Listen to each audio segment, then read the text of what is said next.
欢迎参加国际中华传播学会举办的团结论坛。Welcome to the Solidarity Symposia organized by the Chinese Communication Association.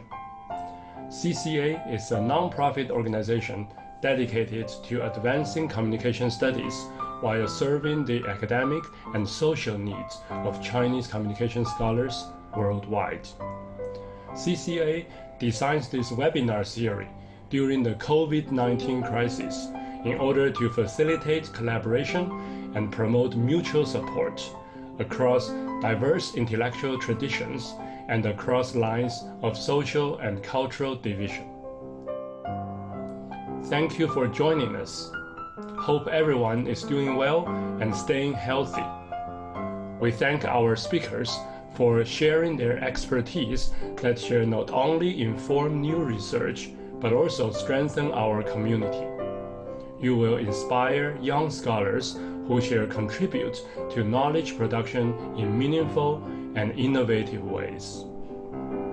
The Solidarity Symposia would have been impossible without our co-organizers, including, in alphabetic order, Asia-Pacific Communication Alliance, APCA, Center for Chinese Media and Comparative Communication Research, the Chinese University of Hong Kong, Center for the Study of Media Development, Wuhan University, Center on Digital Culture and Society, UPenn Annenberg School, Center for Entertainment and Media Industries, Moody School of Communication, UT Austin, Center for Culture and Technology, Curtin University, China Media Research, 传媒学术网, College of Communication, National Tsinghua University, Communication and Media Research Institute,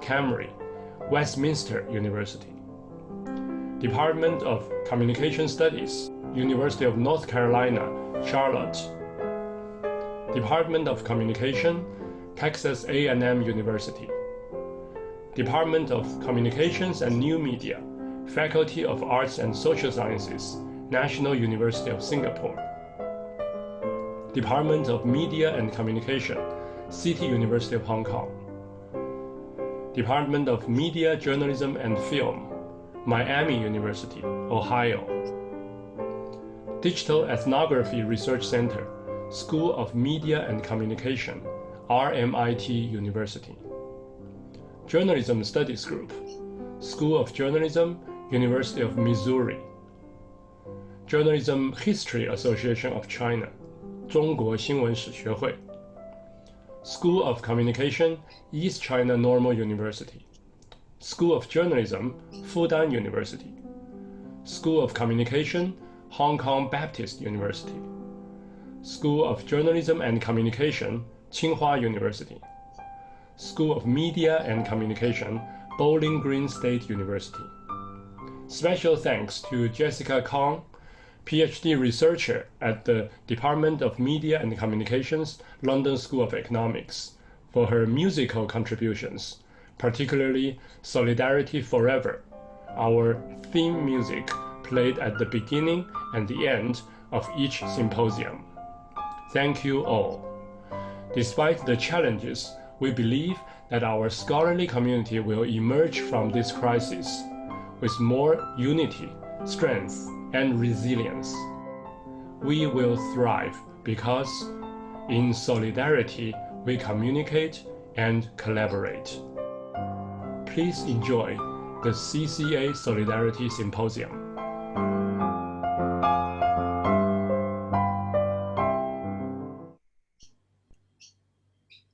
All right. Welcome everyone again to the second Solidarity Symposium organized by Chinese Communication Association and our 22 institutional partners around the world. Again, very special thanks to our 6 speakers who are going to shed light on computational approaches to studying COVID-19 pandemic today. I'm going to introduce them in a minute, but before we start, okay, I will also want to thank, in particular, Daisy and Ziyi, who is in this Zoom room with us now, without whom we wouldn't be able to organize so many things, including putting this Zoom video also onto YouTube, okay, so that it can be more easily retrieved by our audiences around the world. So we will have about 90 minutes of roundtable discussion, okay, among the speakers, and then we'll save about 30 minutes towards the end for Q&A. If you want to ask questions, okay, please feel free to type at any time. Okay, type your questions into the dialog box. Okay, in English preferably, but I think if you want to type Chinese, we can also read them. Right? And when you type your questions to the speakers, I encourage everyone to ask everyone. Okay, so that we will not repeat the same question twice. Okay, so send it to everybody. And at the very end, after the Q&A, at the very end, we will have a virtual photograph session. Okay, so Daisy and Ziyi will, you need to send a private message to tell Daisy or Ziyi that you want to join the virtual group photograph. Then we will allow you to turn on your camera, and then we will make a photograph together. This is our hand signature, gesture for today. Okay, it's the second. Okay, we will make a gesture together as a way to memorize our virtual event from around the world. Okay, so today we are really, excited to have this event, which we call the Homebrew Communication Research Club. Okay, HCC is our way to salute. Okay, in a minute I will show a slide that we will see what was HCC. Originally, this was in the history of computer. Right, this is the home for modern, especially personal computer. It's a homebrew computer club. It's actually just an hour and a half drive from where Cindy is. So this was in Menlo Park in Northern California. So people get together at home, actually in the garage, okay, to test out the early. Okay, so even though we are staying home, but home is still a place where lots of innovation and at the personal scale, but also have long-term, implications that can happen. And when the HCC was launched, Homebrew Computer Club was launched, it was exactly 35 years ago, in 1975. This was in the immediate aftermath of the 1973 energy crisis. If you knew about the so-called industrialized economies around the world was put on hold, okay, because of the energy crisis. And I think New York City almost went bankrupt, okay, because of that crisis. So this was a moment when we stay at home to experiment with computers, but at the same time, trying to figure out ways to respond to a much larger global crisis that entails rethinking about what we do in the future that can make a better world, so to speak. Okay, so we are taking this spirit from 1975, okay, to today, to the COVID-19 crisis, and we have been very privileged to have 6 outstanding speakers from 3 continents. Okay, and they are Professor Jonathan Zhu, okay, who is from the City University of Hong Kong, but he is also an ICA fellow, and most important, he is a CCA former president. Actually, nearly 20 years ago, I was the student representative serving under Jonathan's wings. Okay, so Jonathan has been, of course, pioneering computational communication research for many years. Another of our presidential, okay, speaker today is Professor Axel Bruns from Queensland University of Technology.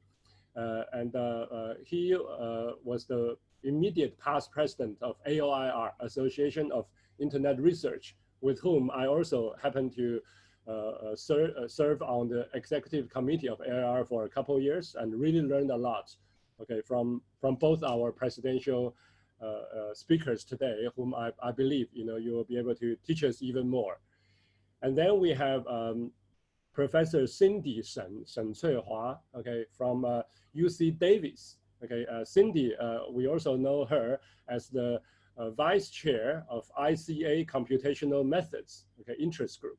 Okay, so she will tell us more about her work, especially in our CCA newsletter, the latest newsletter. Our highlight research of this issue is actually from her team, which I believe she will tell us more about. And then we have Professor Wenhong Chen, okay, from UT Austin, okay, who we're very lucky, in communication study to steal her from sociology. Her training is actually in sociology, and she is still chair of CTOM, okay, the Communication Information Technology session of ASA, American Sociological Association, where she also won the ASA Mid-Career Achievement Award. Okay, so we're very lucky to have Wenhong from Austin. And then we'll have Celine, okay, Yunya Song from Hong Kong Baptist University. She is actually in quarantine now in Shenzhen, right? And Celine played many roles in addition to her own award-winning research at the Hong Kong Baptist University. And she is a member of our CCA steering committee. She has been serving as the liaison for CCA with Hong Kong members, and also on the CCA Awards Committee. And she and I actually were initially, I think lots of the speakers today were recommended by Celine. So I want to thank her, especially for that. And last but not least, we have Wayne Wei-Ai Xu, okay, from University of Massachusetts Amherst, okay, where he is a professor at the Department of Communication, but also affiliated faculty at Computational Social Science Institute, all right? And so I think I've already spent too much time by introducing, so I will, my task today for the next hour also is just to try to be more silent, right? So first question first, what have you been working on recently during the pandemic? What are you brewing at home? I'd like to invite Jonathan to start. How much time should I speak? Could I ask everyone to spend 2 to 3 minutes for the first question, all right? Before we have more interactions. Let me find my PowerPoint, okay. Yes, can you see the PowerPoint here? Yes. Okay, so this is the Homebrew, okay, a computer club that I was just mentioning, okay. But I think, Jonathan, you want to say something? I'll just put it on the okay, background. I have prepared some background information for the forum, but given the time that I decided to pick up a new line of ideas, just following the metaphor of homebrew. What I'm brewing here is a new bottle of old wine. New bottle, of course, is the computational method that all the panelists are using. Text mining, log analytics, and online experiments. Old wine goes back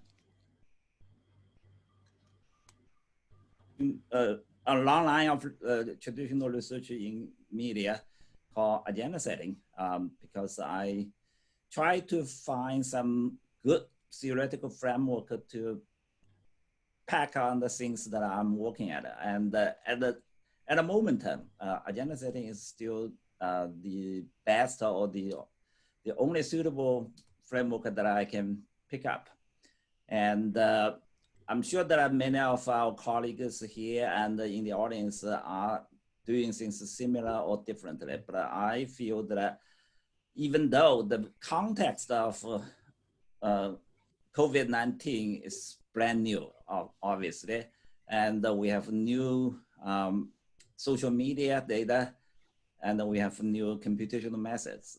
And what's missing, the missing piece of all the exciting and impressive and unexpected events, data methods is still the soul, the theoretical guideline. And so agenda setting, it was not my plan, but it came out the way. At the end, I'm kind of back to 30 years ago what I was doing. But I think that there is nothing wrong for brewing old wine as long as the wine is good. Okay, I'll stop here. Sometimes the older the better.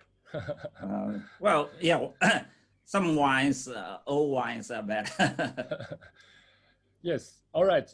Next to Excel, I think I have your slides. Do you want me to show it now? Yes, please. Yeah, if you can go to the first slide. One of my underlying research interests has always been the dissemination of information, particularly through social media. So in relation particularly to the current moment, one thing that I've been particularly interested in has been the spread of conspiracy theories around COVID-19. I'm sure you've all seen some of these. Some of them, of course, have been very much amplified by, celebrities, political leaders, Donald Trump. What I've been trying to do over the last little while has been really to investigate where they're coming from and what the sort of the key inflection points are when they really spread. So what I'm showing here on this graph is from a data set that we've developed at QUT, where we're tracking tweets that link to one of about 1,400 suspected fake news sites, for want of a better term. We've been pulling together a master list of a large of lists of from different published articles of suspected fake news sites. And within those tweets, we've looked for tweets as well as the URLs themselves that reference one particular conspiracy theory, in this case, the link supposedly between coronavirus and 5G networks. And what this really shows is that there is relatively limited activity for quite a long time. There are a number of very fringe sites. InfoWars gets started early on and talks a bit about the suspected connections and so on, but it's lots of fringe sites, and it really only becomes much more widespread and much more visible once we get some tabloid newspapers involved. The UK Daily Express, for instance, suddenly publishes an article in early April that talks about this conspiracy theory, that embeds a video of an actual conspiracy theorist talking about it. So that gives it a lot more amplification, of course. And then celebrities get involved as well and start to talk about it. And if you have followed the news, you might have seen in the UK and then later in the Netherlands as well, there have actually been some direct physical attacks on 5G mobile phone towers. And in fact, some of the people installing them as well. So it's become genuinely a physical offline issue as well. And Jack, if you can perhaps go to the next slide there as well. This is the next one, right? Yeah, that's right. So we've also been lucky enough to have some access to CrowdTangle, the Facebook data analysis tool. And again, we've looked there at the any Facebook posts on public pages, public groups, verified profiles that talk about COVID-19 and 5G together. And again, what we're seeing is that early on, it's very much fringe sites. There's a few sort of natural health sites that are generally against 5G for some reason, and then link this at some point with the virus. There's some evidence of some coordinated disinformation as well. Suddenly there's lots of stuff popping up at the same time in Eastern European languages, in Romanian, Italian, Croatian, Czech, French. And then it really only again takes off in sort of early April, particularly as a number of fairly high profile celebrities, in this case, in the case of Facebook, get involved. The rapper Wiz Khalifa in the US, he's got about almost 40 million followers for his group.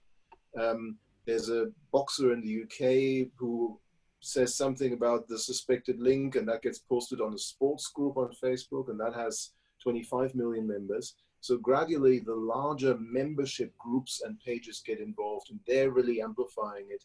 And that's the point at which we see offline effects as well. So this is still very much work in progress, but what we're trying to do is really to trace how these conspiracies move from the fringes, from very strange, odd groups that are anti-vaccination or anti-5G, or in some form already very much on the fringes of, of ordinary politics and ordinary debate, how these stories then move to some of these much more visible, much larger spaces where there's a lot more reach to ordinary people, and then also a lot more crossover into the offline world where people are, as I say, attacking phone towers and so on. So that's one of the sort of the angles that we're trying to pursue here. And of course, as part of that, we're very much interested in who are the key amplifiers, but also is there any evidence of coordinated activity that's actively trying to spread disinformation as well. I might leave it there. Thank you, Axel. I think just now when Jonathan was talking about agenda setting, usually it's at the center of public opinion, institutionalized public opinion. But you're working from the opposite, okay, from the rappers and the boxers, all right? What about you, Cindy? What kind of wine you have been brewing? Sure, thank you, Jack. Could you go to my slide? Yes. So a little bit different from both Jonathan and Axel. I want to talk about a project we started as something that's completely new. So you can consider that completely new wine. So it is a topic that is kind of foreign to me personally, and to some extent to all of our collaborative members as well. So the study is titled Reports of Own and Other Symptoms and Diagnosis on Social Media Predict COVID-19 Case Counts in Mainland China. So in a nutshell, the title tells you our main findings is that we should really pay attention to what people are talking about on social media, but not everything, especially the reports of symptoms that are associated with COVID-19. We find them to have a very nice predictive power of COVID-19 case counts. The predictive power can be as early as 7 days ahead of official statistics. So we chose this new topic because this project is the genesis of collective despair or frustration, as some of us were here in the United States and looking at observing from media what has been happening in Wuhan and beyond back in January and February. So we would like to brew something as a coping mechanism. So then this project was born. I also want to take the opportunity to introduce our team members. So they are Dr. Anfan Chen, Chen Luo, and my colleagues at UC Davis, Dr. Wang Liao, Dr. Jingwen Zhang, and Dr. Bo Fen. And the preprint paper can be downloaded at the archive address I put there. Jack, would you mind to go to the next slide? Can you see it? Yes. Yes. So these are Weibo study, yeah. Right, so this study is based on Weibo data. So if you had some experience with Weibo, you would know that it actually doesn't open up its API access like Twitter. So Weibo data to us is notoriously difficult to collect. So in this project, we did something unusual, which is to build a user pool of Weibo users. That's around 250 million, which is approximately half of the total active Weibo users. And then we collected this data retrospectively from late November to early March in 2020. So we collected a lot of posts, and then we developed a comprehensive list of keywords. There are 176 keywords in total, somewhat related to COVID-19. And then with that keyword search, we got more than 12 million COVID-19 posts. And then we used a machine learning model to get what we call sick posts, which are posts that contain symptoms or diagnosis related to COVID-19. And what we found, if you don't mind going to the next slide, And what we found is that on the left panel, the blue bars and the blue dots representing the coefficient, the predictive power, if you will, of sick posts. So those Weibo posts that contain symptoms or diagnosis related to COVID-19, and they have much more predictive power than other COVID-19 posts. Those posts are retrieved using the same keyword search, but they do not explicitly talk about someone's symptoms or diagnosis related to COVID-19. So what we found is that there is true signal from this very large data set, which contains a lot of noise. So we feel that our approach provides one way of selecting the signal from the noise. If you would go to the next slide. So the main finding being that sick posts or reports of symptoms diagnosis significantly predicted case counts up to 7 days ahead of official statistics. And just imagine how useful this can be, especially at the early stage of the outbreak. But other COVID-19 posts did not have similar predictive power. We also looked at geotagged posts. Those are about 3% of all the retrieved posts with a geolocation tag to it. And we looked at the predictive pattern of those within Hubei province, the epicenter of the outbreak, and those outside of Hubei province. But within mainland China, we found similar predictive patterns. Next slide, please. So this being the first paper out of this large project, and then afterwards, we are returning to more familiar topics, such as topics and sentiments in public discussion of COVID-19. And we're also looking at misinformation and conspiracy theories. So I'm very interested in learning what Axel's group has found out about 5G. And also we're looking at the spatio-temporal dynamics related to COVID-19. Back at you, Jack. Thank you, Cindy. Very impressive.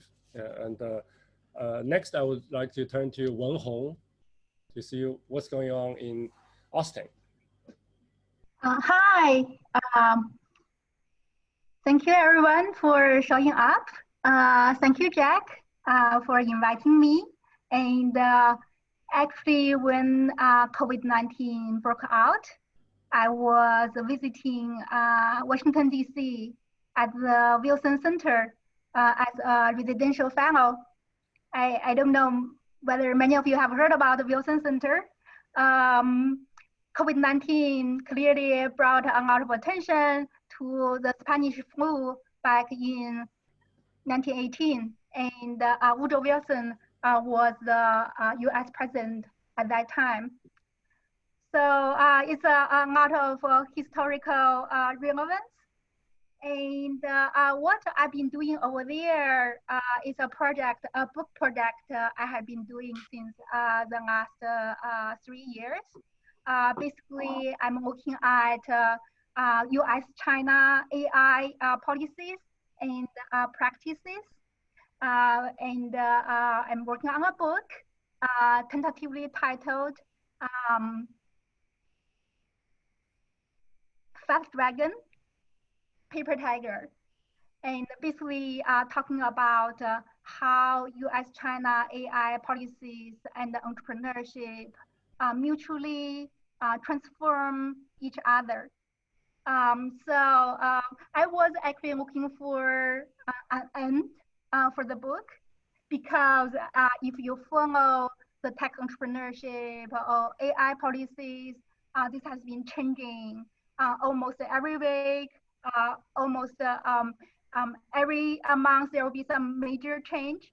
So I never know that I got such an ending of COVID-19 in 2020.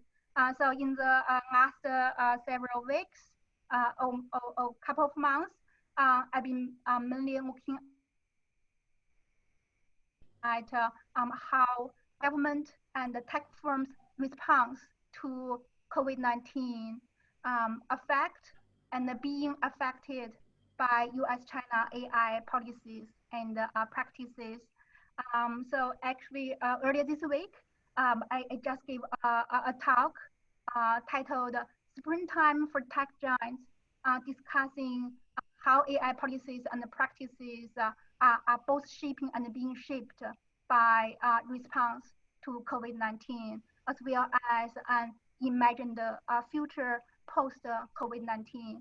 And while I was in DC, my research team has also working on two projects we just started in Texas. One is local media entrepreneurship. You probably have heard about this term, news desert, in the US. There are many rural communities in the US. They don't even have a local weekly or monthly newspaper. That means local residents are not very well informed about things going on in their community. So we just started a project looking at 3 rural communities in Texas, and how local media, they are not only provide a venue for entrepreneurship, but also serve as a booster for local business. And COVID-19, of course, gave new meanings to our project because we all know that in many rural communities in the US, many people still have now broadband access.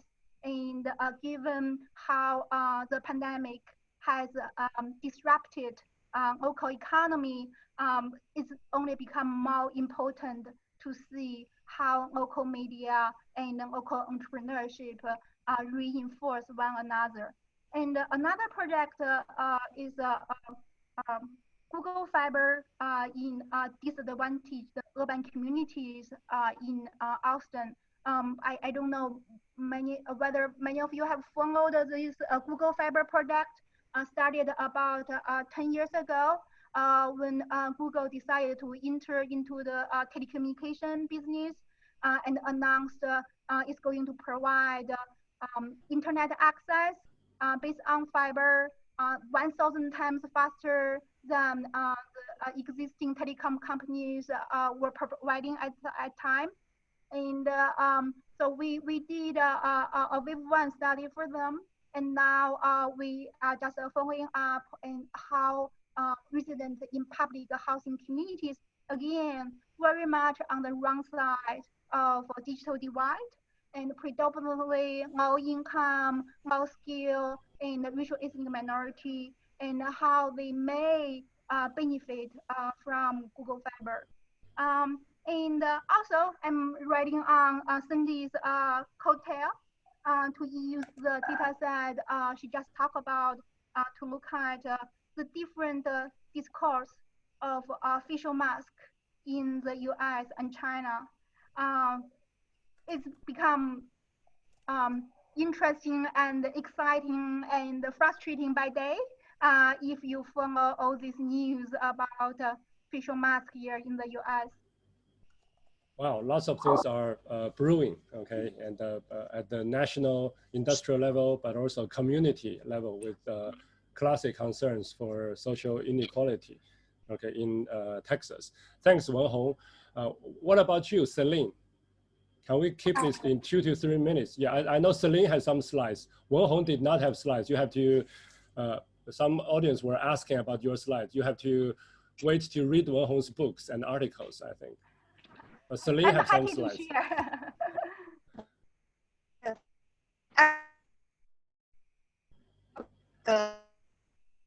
Celine, your voice has some problem. Maybe you want to turn off your video.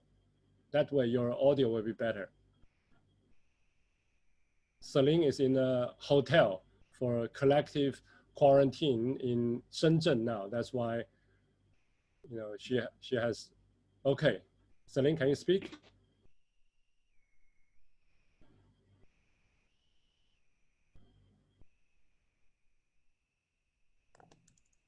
I cannot hear Celine. Can other people hear her? Wow.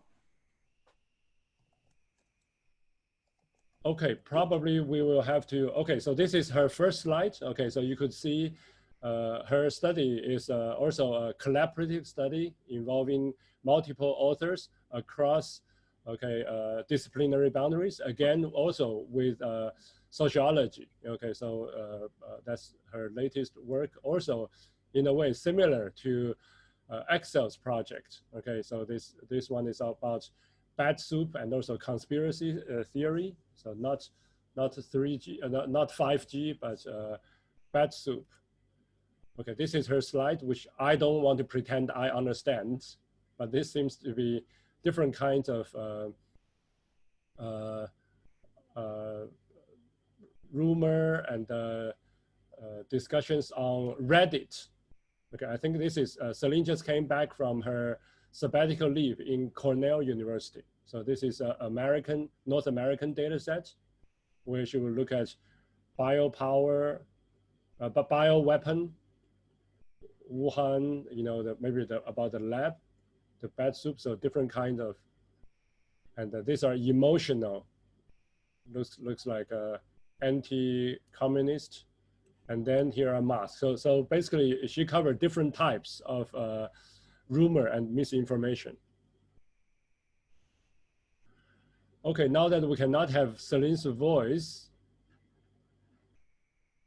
I'm going to, sorry, Celine, maybe Celine can restore her internet communication better.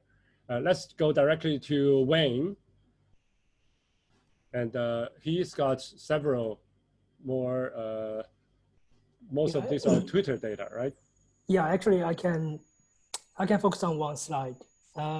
So thank you, Jack. And so I've been working on several things, and one thing that really fascinates me is COVID-19, not just as a public health issue, but as issue that has been weaponized for partisan agenda and for geopolitical fights. And so one study I've been working on is a part of a larger project funded by the Canadian government, trying to study how communities respond to COVID-19. And one aspect that my team is focusing on is how COVID-19 intersects with fringe politics. And in a way, I'm doing something very similar to what Excel is doing, but I'm not necessarily looking at conspiracy theories. Now, instead, I'm looking at radical right-wing groups on Twitter. And they are empowered by Donald Trump's, and they play a huge role in the domestic US politics. And so the techniques I used is simple semantic network analysis by looking at the co-occurrence of hashtags. And we can talk about, a variety of symbolic meanings of hashtags. So, so we basically plot the networks of hashtag co-occurrence from Twitter bio pages and from tweets. And through that method, we are able to see the clusters of different ideologies, of different ideas, interest groups. And we are able to see that, in the general conversation about COVID-19, there is a significant presence of two political groups. One is the, what we call the MAGA groups, Make America Great Again, so represented by the hashtag MAGA, along with a number of other hashtags. Now, some of the hashtags kind of tied to the right-wing fringe groups. For those of you who follow US politics, you might have heard of the hashtag called QAnon and hashtag deep state. Now, those are sort of the hashtags propagated by the right wing to, discredit institutions, mainstream mediums. And so that's a big part of a big presence in the COVID-19 discourse. Now, interestingly, we also find that there's also another group we call the resistant groups, which is sort of the anti-Trump movement. And they are, so Jack, could you go to the next page? Maybe the next page, thank you. Actually, yeah, so this is the kind of the hashtag network I was mentioning, I was talking about, and you can see that the red circle, this is the kind of the MAGA cluster, and those are this is a network of hashtags related to the Trump and his MAGA movement. And on the top, you will see hashtag resisted. And that's kind of the progressive anti-Trump movement. So that's kind of the entry point of my research, trying to see, you know, how COVID-19 has been weaponized for propagating partisan agenda. And I want to see how right-wing fringe groups play a role in resetting the narratives about COVID-19.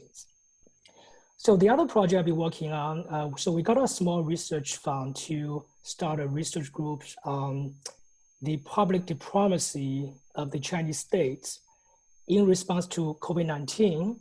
And so I'll be observing, you know, things that's unfolding online. We see that, you know, state-owned English media in China, along with diplomats, they joined Twitter, they joined all social media platforms and trying to reshape the global narratives about COVID-19. So that's kind of research groups I'm putting together, along with Celine, to track the influence of these state-sponsored and state-organized public diplomacy operations. So that's basically the two things I've been working on. Back to you, Jack. All right, thank you, Wayne. We now have Celine back. And Celine, can you say something?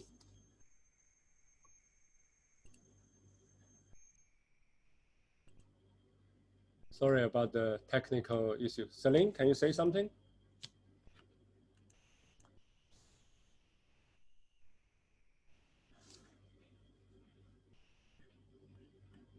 Celine?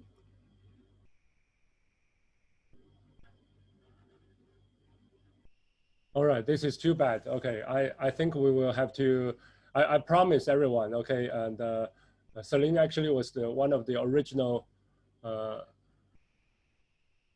right, okay, Celine is not, I think there must be some problem, okay, with her connection. We probably will, after this, we will email everyone, okay, for people to re-review the video and also the discussion log from today. We will attach her latest publication or her work, okay, to that. Okay, that's something I would promise everyone and promise Celine to be on the record. So we spent almost half an hour, okay, so we have to, I did not want to cut everyone short just now, okay, because I want our audience is to have a full sense about what you guys have been doing. But from now on, I will start to cut people short. Okay, I will be rude. Okay, in order to be on time and save more time for discussion. Let me give one more shot. I see Celine back now. Celine, can you say something? Okay, we will go forward. All right. Probably. Okay, let me just stop sharing the screen. All right, so back to our roundtable mode. I'd like to ask everyone, because we have hundreds of participants today. Some of them are very advanced computational researchers. Some of them are students, okay? So what exactly is computational communication research? Okay, so back to the basic definition. We see just now, just by giving everyone a very short, okay, period of time to explain what you guys have been doing. It's so different, right? And if we look at the way the computational, interest group of ICA define on the website, is basically saying we do data mining and network analysis, and before network analysis, you have to do pre-processing and processing of data, and after that we do visualization. Okay, we saw all this, but isn't this what computer scientists have been doing? Okay, how is computational communication researcher different? And one way scholars differentiate, for example, sociology differentiate from anthropologists to have a different set of canonical, okay, or most exemplary studies to say, okay, this would be the definitive, okay, study for our new field. Okay, so my question is, how do you define computational communication research, and then what are the most exemplary and even canonical studies in this field? And before our event, actually among the speakers, we already had a discussion among ourselves. And this is Axel's, okay, I'm reading Axel's response earlier. He's saying, okay, I would tend to say no, because there's so much out there, and it's so diverse that it would be difficult to single out just a handful of canonical studies. Is there anyone who would disagree with Axel? Yeah, the answer is always yes and no. Right. Yes, there are thousands of studies out there. Though there are some of the studies are closer to the core questions of communication and media studies. Others are very remote. So if we go back to what is the core questions of communication scholars do concern and other discipline scholars don't, well, I will have to say 5W questions, which sets communication research apart from other disciplines. And if we use that as the yardstick, then we should be able to find these core groups. Now, quality-wise is a different question, but in terms of the kind of questions they ask, addressed, certainly differ from sociology, but computer science, and many other disciplines. And so by 5W, I think everyone here is a communication researcher, but there might be a few, okay, who's not. So by this you mean the who says what, when, and how, right? With what effect? Oh, with what effect? Yes. Yeah. Okay, great. So so we have canonical questions, okay, but I think that's what we get from Jonathan, okay, and but not in the full sense to have everyone agrees, these are the most canonical. No, there isn't consensus in any discipline about what this field is about, right? Mm-hmm. And but to have a peace of mind, I think that we have to stick something as a starting point. Otherwise, right, we will be there debating what we are doing forever. So returning to our roots of communication research, the 5W questions. Yeah. Cindy was holding something exemplary in your hand. What is this? Tell us. So if you don't have much time, you don't want to read 10 canonical studies, I would just recommend one book. And this book has a lot of the answers and thoughts about this particular question. And this is not written just for communication. It is written for anyone in social sciences and who's interested in using computational methods, but not become a computer scientist themselves. This is also written by computer scientists for computer scientists who would like to venture into solving social science problems. So if you only have time for one book, I highly, highly recommend this book because it does an excellent job of answering these philosophical questions while also provide concrete examples of some canonical studies in computational social science. And as a field, as any field, there are bad studies and good studies. So this book does the filtering for you.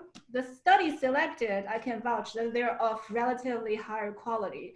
And this is also sort of one of my gripes about the stereotype against computational research is that people see a few bad studies and trying to use these bad studies as representative of an entire field, which is completely unfair. But if you take a look at this book, you'll see some of the very well-designed and well-executed studies, and maybe it will change your mind about computational communication research. And by the way, this book is also open source. So I just put a link in the chat box. So if you don't want to read a physical book, it is completely free and openly available online. Back to you, Jack. Excellent, yes. Wenhong and Wayne wants to add anything? Yes, I would like to recommend one handbook co-edited by Luke Song and my friend Annabelle Kwan-Haza, the SAGE Handbook of Social Media Research Method. And I think they really provide a very, very user-friendly entry into social media research method, including computational social science. And there are a lot of very easy to learn tools and examples. And I think for a beginner is really a delight to use. So a handbook, okay. So in this case, it's a I SAGE will put handbook. it here, yeah. It's always a good place to start to. When in our earlier communication, you were talking, there's some good deductive hypothesis testing, studies. But what do you mean exactly by that? Can you explain? Well, yeah, I can say a few things about that. So actually, I was debating with my wife the other day about what counts as computational research. And so one way to think about computational research to see that, we build these prediction models that we can project trends and then we can predict something. But that's what computer scientists are doing. What we in social science are doing is trying to go back to the root of social science, trying to explain through theories, and computational tools provide that data sets and also the framework to test theories and to answer questions and about inequalities, about different social problems. So actually, I think the deductive hypothesis testing, these ideas that, a lot of studies that I have conducted are sort of data-driven, open-ended and descriptives, but that's kind of the beginning part. In the end, I wanted to use computational methods to map out communities or discourse, paving the ground for testing established social science theories such as agenda settings or framings or social capital, right? So I think that's what set us apart from computer science, which is more interested in building a model, whereas for us, it's about explaining social behaviors. And also, I think one thing I would like to mention is that a lot of times we need to think outside of the box. Maybe the data will lead us to new patterns that is not explained by existing theories, and so that could be a potential possibility of building new framework or theoretical reasonings. So yeah, that's what's on my mind. Excellent. Yeah, actually, I think there's always a juggling between the predictive context, the predictive power, and also how do we interpret. Okay, again, theory is often there to help us interpret the same numbers can tell different stories, right? So so we were discussing earlier about how do computational communication researchers differ from computer science in the way we make the balance working. And Jonathan was saying something here. Okay, I'm reading Jonathan's earlier response to say computer scientists, at least those who are serious about scientific rather than engineering questions of their discipline, are very much concerned about explainability of machine learning. So how to explain? So rather than, we had a stereotype of communication, say they don't want the theory, but actually what Jonathan is saying, lots of them also care about what to explain. But then this serious computational communication scholars, okay, so we should also talk about the explainability. So especially in the preference of supervised machine learning over unsupervised learning. Okay, just now we already heard this. Supervised is about human intervention in the process of model, pattern, generating, and unsupervised is the black box. Okay, we don't know how AlphaGo defeated, the Skull Master. Okay, exactly what it. But then supervised. So So is this general? So when we have supervised machine learning, then there will be more theory. Is that what you mean, Jonathan? Or well, I'm sure that most audiences understand what is supervised versus unsupervised training.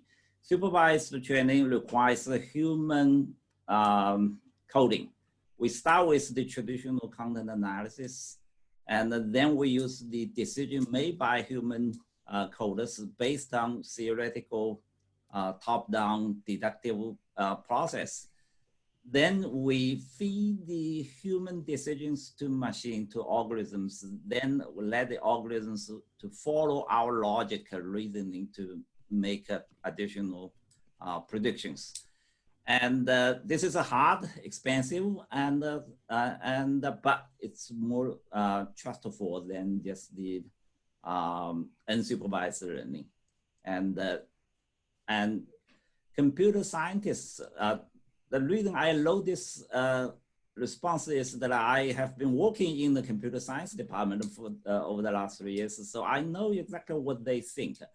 They all agree human judgment is better than machine, but it costs time. They don't have the manpower, they don't have the expertise, so they have to rely on computers. So there is no mistake and no confusion. And communication scholars, we are fortunate to have this legacy of long history of content analysis tradition. We have the full set of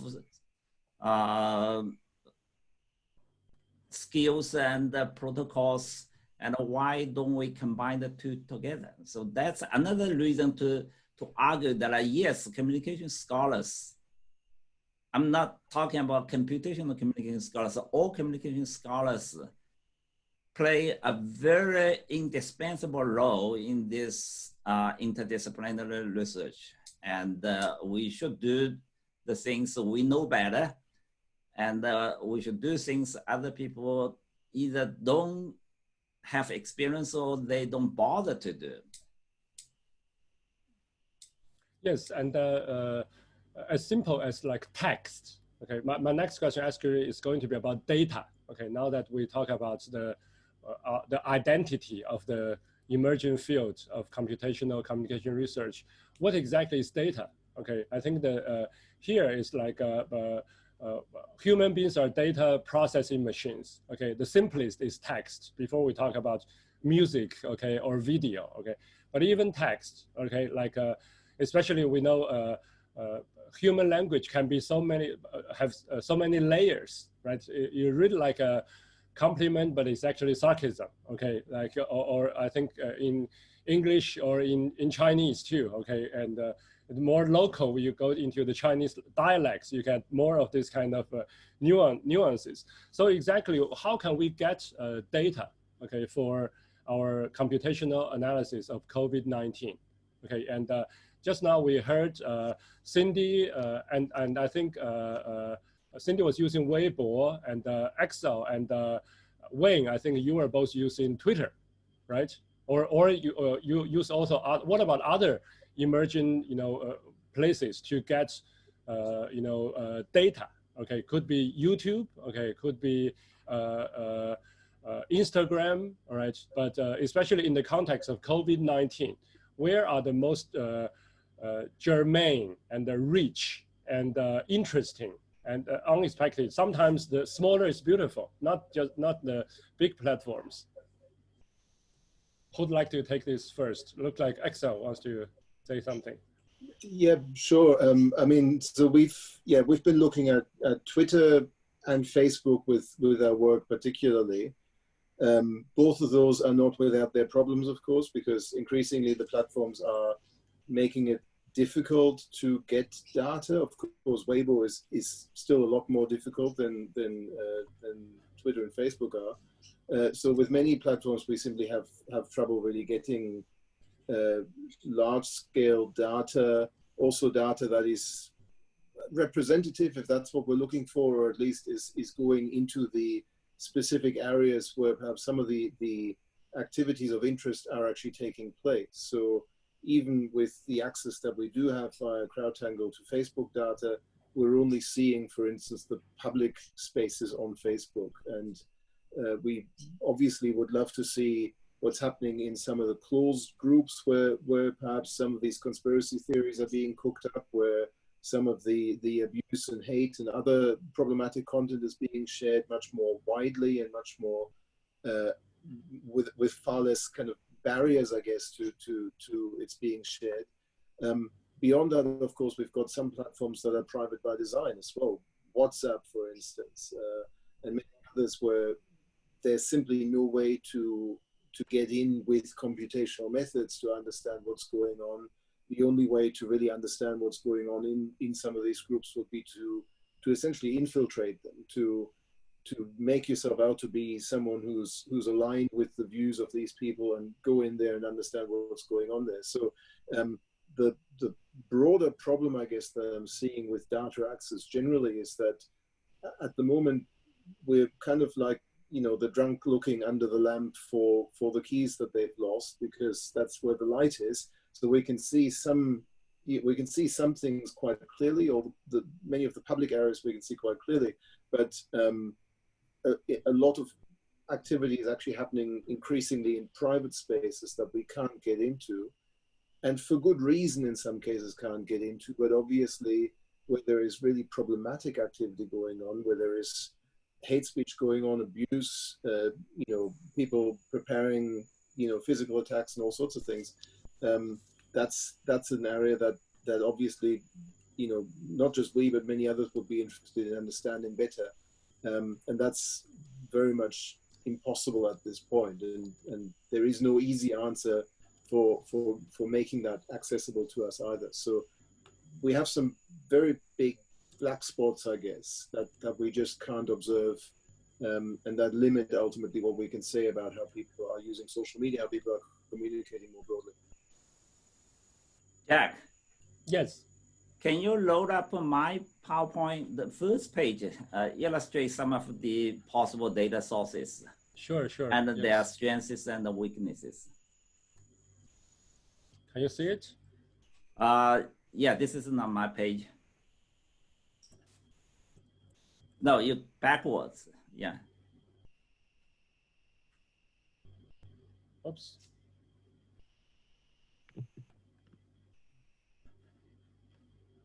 So it's at the very beginning? Yeah, the first page of my PowerPoint. I don't know where you put it in. Just now, did I show it? I forgot. No. Go on. I'm probably. Oh, you don't have it. Could I share my slide then? Oh, yes, please. Well, it'll take me a minute or two. So anyone, feel free to start first. So maybe I can. So yes, Wayne, please. Oh yeah, I mean, one positive things coming out of COVID-19 is that there are so many there are so many open data sets out there on GitHub, and you know, the output I just presented is based on an open data set collected by a research lab in Southern California, and there's a number of other teams that are sharing Twitter data about COVID-19. And for Reddit data, there's an organization called PushShift, which publishes Reddit data along with data from Gap, which is kind of a non-mainstream fringe website used by you know, what is commonly referred to as the alt-right, the ultra-conservative political groups in the West. And I also saw that the Weibo scope at HKU has just shared the data set that contains the Weibo post about COVID-19. So that's, I think, you know, with COVID-19, you know, previously when we need to get data from social media, we have to jump through a few hoops with the API, but now I think there's a bigger push for open data sets. Right, especially this data mining. It used to be easier to use API, okay, but because of the transformation, Excel already explained, okay, the API automated, okay, process for data mining is becoming increasingly rare. And then you have to do data scraping, okay, much more engineering kind of hands-on intensive work to work on different kind of online spaces. And then some of them are also in different languages, like Excel was working with East European languages, okay, or Chinese. There are so many different dialects. So, so it's crucial to find open data sets, okay, for beginners. It's much easier to. Could you hear me? Yes. Is this Celine back? Yeah. Sorry. So I just changed another connection. Hope you can hear me this time. Okay, Celine, can you hold just for 1 minute? Because Jonathan wants to say something about data access in different places, and then we will be back to you to talk about Reddit. Sure, right? Sorry for the interruption. Okay. My slide is not about the sources of data. I just try to illustrate the kind of data we could have. Right now, we focus on social media data, which are certainly very important, very critical, but there are other types of data ranging from governmental data, from traditional media coverage. Don't forget about traditional media coverage, about various reports on the epidemic or pandemic, and also behavioral data, geographical data, traffic data, and personal movement data. In addition to the quantity, we also need to be aware of the quality.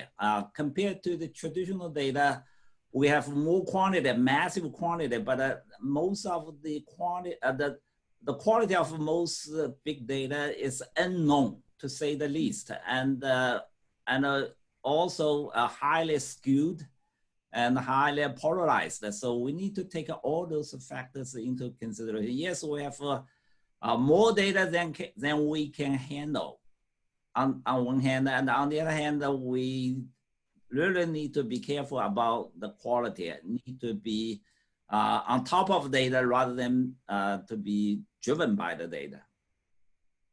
I think lots of head nodding, everyone seems to be agreeing. So quantity and quality are two very different things. Yeah, right? so I'm not worried about quantity. I think we should also keep an eye on quality.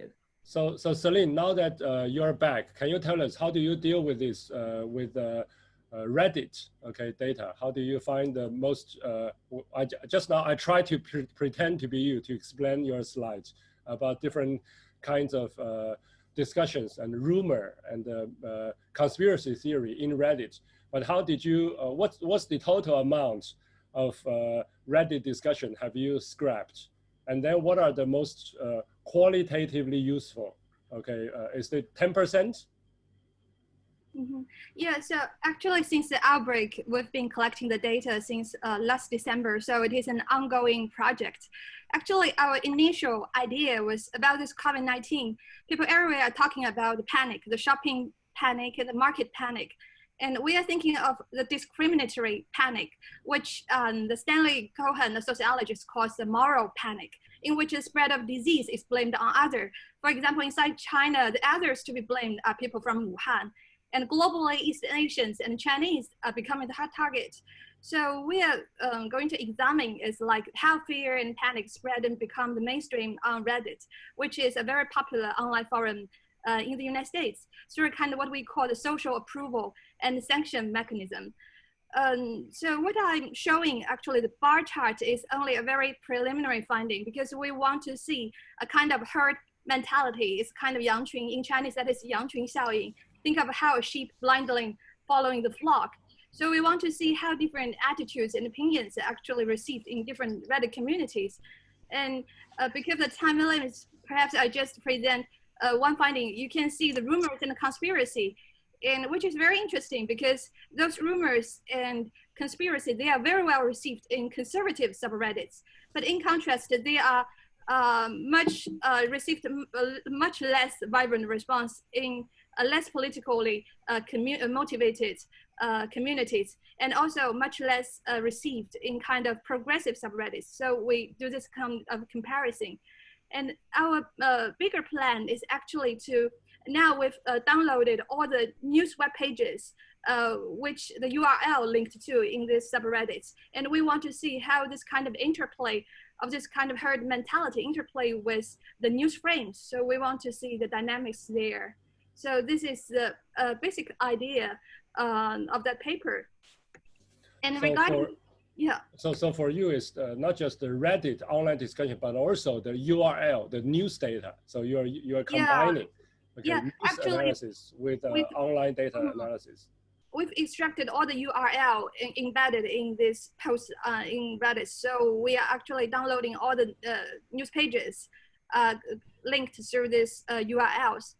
And talking about the data sets, there are some very interesting data sets. Perhaps here I can share with the other researchers, because we've been paying attention to what are the data sets available about COVID-19.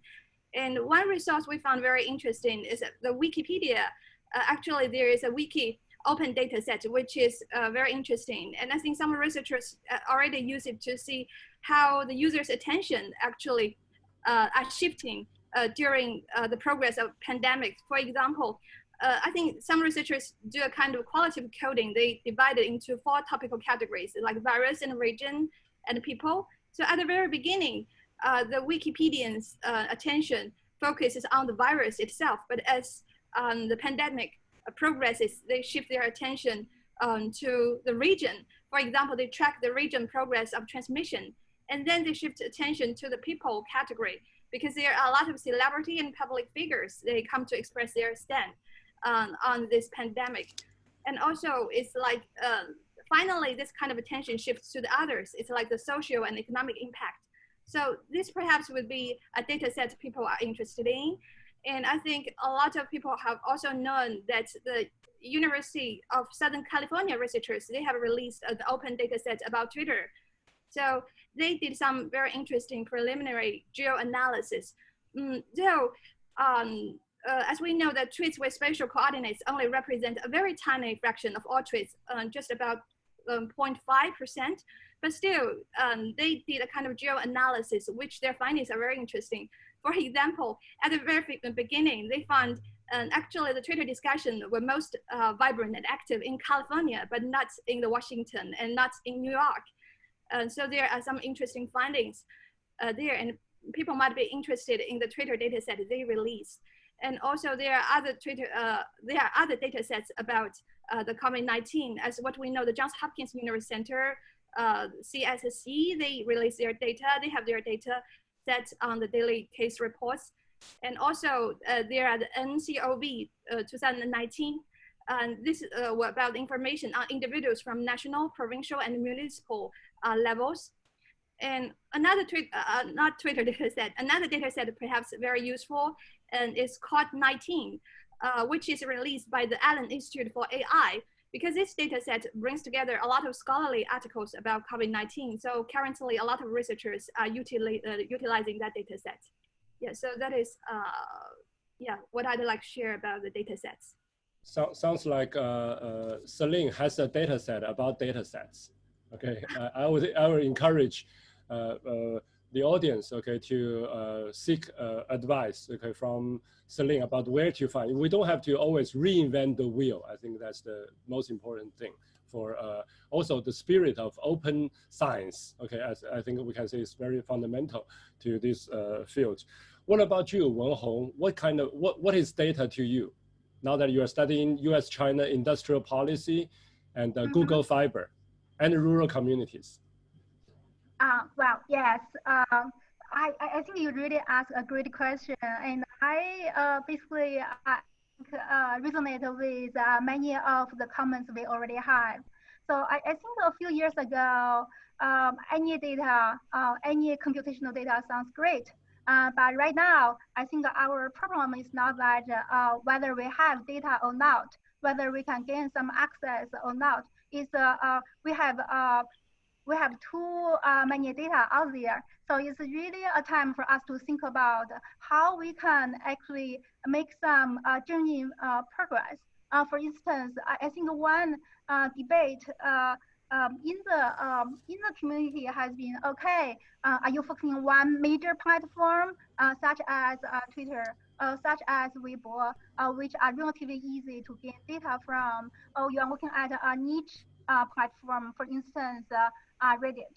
And I think we also need to consider other platforms out there, for instance, LinkedIn, right? And it's become increasingly difficult to get data from Facebook. And I think many of you probably know this back and forth of social science one, right, on again, off again. And it really shows a very important issue we as a community need to keep in mind that who actually really owns the data. And I think it's also extremely important to not ignore the issue of digital inequality. Who use these platforms and who can use these platforms skillfully as influencers, as opinion leaders. I'm totally okay, totally fine, and congratulate any work that use any data from any of the digital platforms there. But I think it's also very, very important for us to bear in mind what's the potential bias built in the data set, and be very careful when we try to generalize fundings from one specific platform to the general population. And I also echo with Wayne's earlier point. What makes us different from computer scientists? If we see us as computational social science, the social part makes us different. And I think it's also time, in particular during COVID-19, we need to think about how our communicational sociological theories we have been dealing with all these years, we have inherited from the pioneers, the founding fathers, can actually help us to understand data better and to criticize data better. Because I think, for communication, yes, these 5W questions are extremely important, but we cannot forget about media ownership. We cannot forget about the larger social political structure that actually affect how we access information, how information and the media content are produced and distributed. Thank you. And we see some very encouraging progress in the field. For instance, if you look at some of the recent COVID-19 work, I see there are already studies not just using Twitter, but also say Google search, looking at YouTube and looking at other platforms in one single study. And I also see there are people increasingly using mobility data. There are also people using big data on policy. For instance, there are at least 2 open data sets out there about how countries across the world developing policies in response to COVID-19. And I think those data sets potentially can be merged with other major international data sets there, which will help us to develop much, much deeper understanding. Thanks, Wenhong. It looks like Cindy wants to say something. Yeah, so I think Wenhong makes some excellent points. And if I'm allowed to piggyback to our previous discussion on what constitutes computational communication science or computational social science, I think this is a good time to bring up the data-driven versus theory-driven divide, if I may. I have some thoughts on that. So Wenhong asked, so what makes us computational social scientists instead of computer scientists, right? I think because we are social scientists to begin with. So we as communication scholars or social scientists, we're still using the same social scientific approaches, except that we're using computational techniques to collect and analyze data. So in essence, we're still social scientists. We just have more computational tools. So earlier I said, in any field, there are bad studies and good studies. Do not use some of the bad, very, very crude, very data-driven studies to define an entire field. And I also want to make the point that sometimes we associate data-driven with computational approaches. And data-driven is often seen as a cardinal sin for social scientists, right? So it's the kiss of death when someone says, oh, this is too data-driven. But I want to provoke by saying that the so-called data-driven work, if it is designed well and executed well, it's really not different from the inductive tradition in social science, right? So the inductive approach means that first we observe the phenomenon and we gather the data before there is a formal theory about something, right? So I have some experience with qualitative work as well. And oftentimes qualitative and exploratory work is done before formal theory is proposed and tested on the topic. But we do not call these studies data-driven. But in my opinion, these qualitative or grounded theory studies are no less data-driven than computational studies. Or you can say that data-driven computational work is no less inductive than qualitative studies. We're essentially doing the same thing, which is to sift through data and looking for patterns. And then based on the patterns, we make up a theory about something. And the last point I want to make is that the computational approaches is not the only method available. And we never argue it is the only method. So to do good science, we need to triangulate, which means using different methods to answer the same question. And this is exactly the same case here. Computational approaches have its own strengths and limitations. And so does different data sets, Twitter data sets, WhatsApp, YouTube, they all have their limitations and strengths. And we have to make a conscious effort to combine them with other methods and other data sets so that to achieve maximum validity. End of my rant. No, that was fantastic. I really like, I'm so glad we video recorded this. Now we will have a little red book of Cindy's quotation next time we don't talk about, data-driven, I think it's true, any field, there are more lousy studies than good studies, any field. Okay, in emerging field as much as well-established fields. Okay, but sorry, we can. I have to, in light of time. I know Wenhong and others probably want to jump in, but we are already running late. We cannot cover even half of our initially planned questions, so we have to go faster forward. What about coding? I think still many communication scholars are thinking about entering computational field, but they're afraid of learning R or Python. Is this absolutely essential? Okay, and Jonathan already in his earlier experience said, yes, okay, learning Python or R is much easier than learning a foreign language. Okay, I agree with that, hello world, right? But to get it better, okay, is really good is not easy. And but then Jonathan said, you don't need to learn the same way as computer science, student does. Okay, and one I would like to add to what Jonathan said by earlier, people were already saying, so long as we, used more open, science approach, so we can cut and paste actually lots of the scripts. Okay, usually this is called script kiddies were looked down upon. Okay, among computational people, but I think now it's now pretty regular. Right, people share their syntax. Okay, it's like the old days from SPSS. We've been doing that, right? But for anyone else want to comment on the necessity for coding, or what is a better way to start coding? Okay. So I definitely agree that for younger scholars,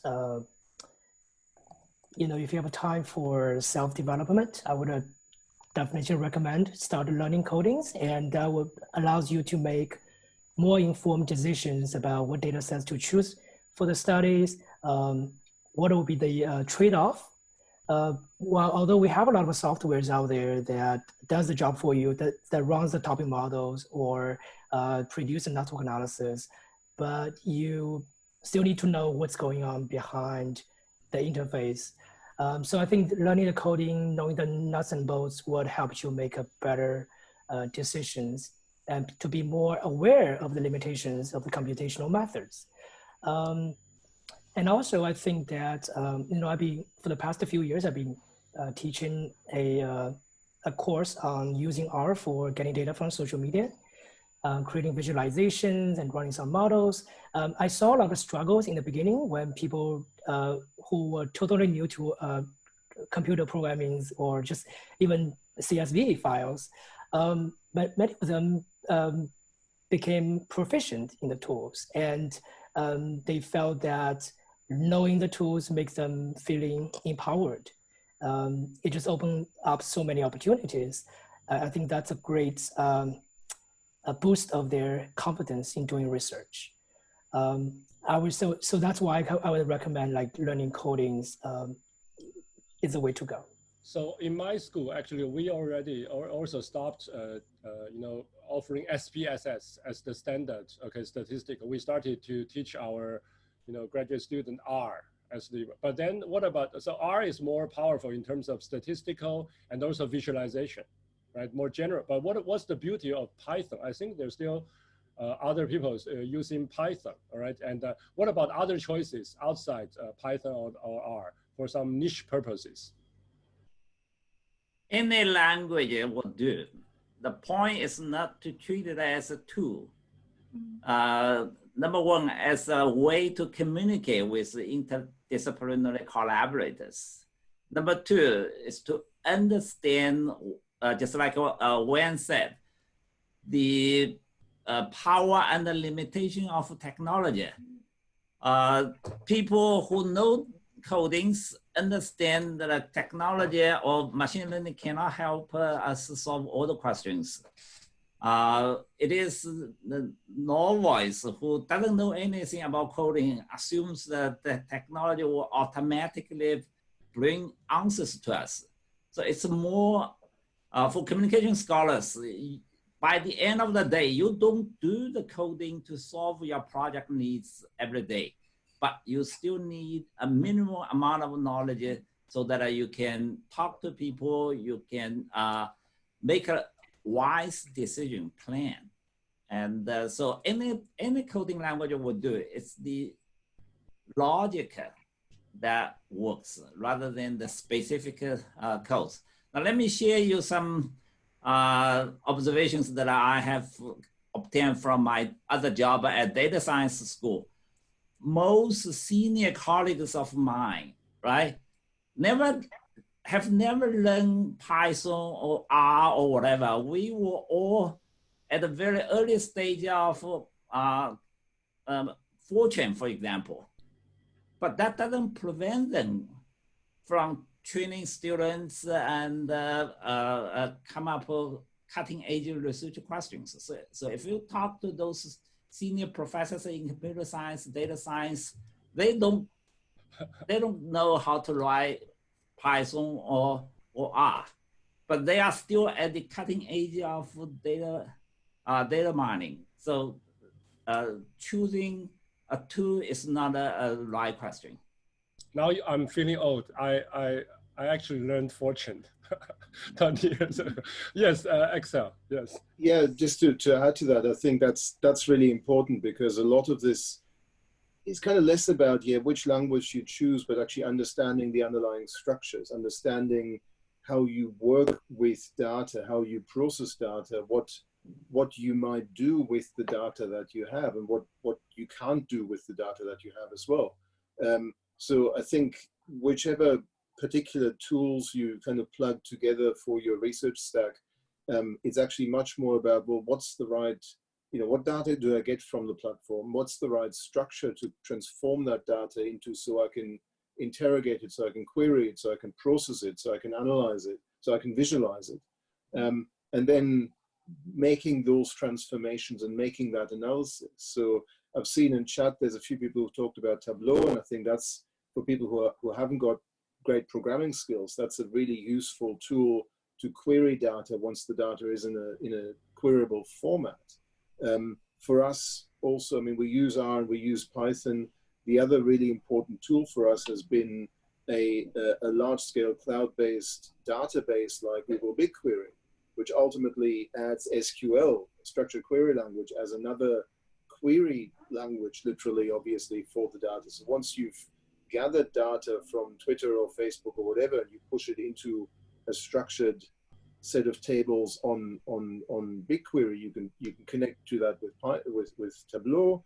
You can do your visualization there. You can connect to it with Python or R and access data and process data there as well. So it's actually about those steps in the analysis process. And there'll be at each case 2 or 3 different tools that you could use, but understanding those steps of data gathering, transforming, storing, analyzing, visualizing, and understanding what the best choices are of technologies there. That, I think, to me, is the fundamental question. And then working out, well, which specific tools might solve my needs best, or might be most useful, not just for myself, but for the larger team in my center or in my network of collaborators as well. Because I cannot see Celine, but I know Celine can hear us, right? Does Celine have any input on the coding part? Okay, we lost her again. All right, let's move on. I have 2 questions before we open up for the open Q&A from the audience. First one, it has to do with research ethics. Okay, in AOIR, okay, I was observing when AOIR developed Internet Research Ethics 2.0 into 3.0. So that's for any researcher, that's one place to start. But are there any other places to look for ethical guidelines? Okay, especially when we talk about COVID. Okay, so there are privacy. Okay, there are institutional constraints about what is right, what is not right. Okay, especially if we go into, I would say just now, Axel mentioned Facebook. Okay, or in China, the elephant in the room is WeChat. So it's by that they're supposed to be among private group of friends. So how do we deal with these ethical challenges while doing data gathering? Okay, just now I think what we have learned from the coding discussion is that we need to think about coding, as a theory of human decision making. Okay, and then we need to demythify it, right? But then when humans are making decisions, what is right? Okay, so this is the ethics. Okay, so here ethics will come in. And then the last question for our roundtable discussion is about the necessity to balance rapid response. Okay, COVID is something that's evolving very quickly. So we need to do speedy research. At the same time, how can we ensure, I think Cindy published one of the first, you have to move very fast, but also deliver something of quality. Okay, so 2 questions, let's start with the ethics, research ethics during COVID, and then we talk about how to balance speed with quality. Who'd like to talk more about ethics? Maybe let me say 2 things, 2 words, 2 sentences. Number 1, it is obviously extremely important, even though many of the concerns are not really grounded and the regulations are not reasonable or rational, but don't confront it because you have to bound by those regulations. So that's what I think. Personally, I disagree with the prevailing views on all of those, but I don't dare to challenge it. As time goes by, I think people will become more rational. Most of the so-called scandals are really out of proportion, but you have to just wait until a more open, liberal, and a more rational time comes. Before that, be extremely careful. All right, we cannot be too careful, with ethics, but at the same time, we should not debilitating ourselves. I think that's the message. Wenhong, I saw you put down your name for this question too. You have something to add for the ethics part? Yes, and I think this is a very complicated question. And in particular, during a major global public health crisis, we really need to think about the implications of our work. And I think at one aspect is how we gain our data. On the other level, it would be, okay, so what's the impact of our work? For instance, there, as we already discussed, there are a lot of data sets out there, and what is missing there? And I think that's very important for us to keep in mind. All right, so it's a trained critical eye, okay, and not just critical of other people, okay, students, but also the data set we have at hand. And also, I think ultimately ethics is to say, as researchers, we are not privileged to do anything we like. Okay, we are an equal member of the society. I think that's the basic part, lesson from sociology of knowledge, all right? So the last question is about how to balance, okay, speed and also quality research. And the first systematic, I would say, is there are lots of ongoing studies, but the first more or less finished study is Cindy's study.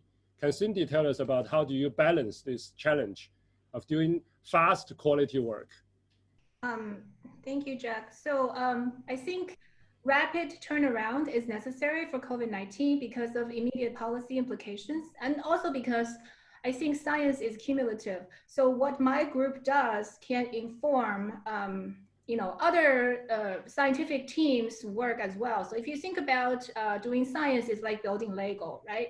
So we build upon each other's work. Now, in normal times, when fast turnaround is not necessarily warranted, we probably will have a bigger Lego piece. But this is extraordinary time, so maybe each team or each piece might be a smaller Lego piece, but nonetheless, it can be useful for discovering knowledge related to COVID-19. And another thing I want to mention is that scientists may, when they collect the data, they know that the data and their findings may have a shelf life. So it is, the responsibility relies on the scientists to maybe make that very clear that their data has a shelf life. And also, if possible, in the revision process, to add more, to buttress their existing findings using fresher data. So actually, this afternoon, we just got the review reports for this paper that I just showed at the beginning of the talk. And even though you mean the IRB review? Oh no, it's a journal review. Okay, report. all right. So our study was published as a preprint, so it was not peer-reviewed, but we just received the reviewer reports this afternoon. And even though the reviewers did not call for it explicitly, we're planning to add 1 month more data to our existing findings. So I think this is the right thing to do because the review process will take some time, and it is our responsibility to the extent possible to make our work as complete and as up-to-date as possible. All right, now we have about 20 minutes, okay, for questions from the audience. Let me, I see now a question again to Cindy, okay, from Shuhua, our former CCA president, okay. He wants to learn more about your study and what concepts are you focusing on? I think your study actually is, the DEVs are the actual cases reported, the clinical cases of COVID, you know, in different Chinese cities, okay, or even towns, okay. And then the independent variable are the discussion, different kinds of COVID-related discussion. And you find the symptom discussion of Weibo are much more predictive than the other things about, you know, is that the main thing you're talking about? Yeah, that's the gist of the study. So I want to say that this is actually not a traditional communication study. It's more in the realms of public health because our dependent variable is the case, the incidence number. I think our contribution is that in the past, like Google Flu, when they tracked the people's search frequency related to flu symptoms, use that to predict case, and other kind of digital surveillance studies, their mechanism is not very clear. So you can imagine that someone who might be sick with flu, they are motivated to search for flu symptoms. But there are a variety of other scenarios in which you would search for flu, and not all of these scenarios will lead to a flu incidence.